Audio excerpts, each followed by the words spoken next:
They don't understand that I'm tired, and I think I can't go on like this. I'm tired. I think it's time I retired. They don't understand. And how can I expect them to when my response to the question, how are you, is I am fine? I guess I hoped they would understand that there was a fine line between two fines, like clay and silt. You can only detect the difference by taking the time to rub them between the fingers of your heart. My fine meant I was fed up, insecure, neutral, and exhausted. I was critical, but stable. But I cannot blame them. I cannot fault them, for I was the fault, the fracture in this body of rock called earth, the result of displacement between my soul and my spirit, the epitome of inconsistency and existency. I was breathing but not living. I was leaving. I smiled, but they never noticed that it never reached my eyes, which were as cold as ice from the ice box where my heart used to be. See, that day, I was done with me. I jumped out of my skin, and for the first time, I felt free.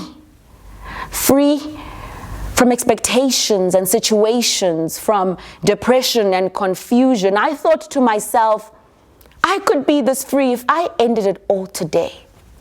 Unaware of what that would signify a beginning of. See, truth is, I used to contemplate suicide every other day. I just couldn't do it because I was too scared. Because there was something in me that wanted to live. It just didn't know how or what that looked like. That day, I sneaked out of life. I sneaked out of the class of life and ran far and wide in the dark like a rebel without a cause. But I soon paused to realize that I couldn't get away from me. This conundrum of fear, insecurity, and inadequacy. I thought I could imagine it, a life without me. But I couldn't. She wouldn't let go of me. Looking out the window at the foot of the CSC building, 30 stories jumped down and whispered tales to draw me in.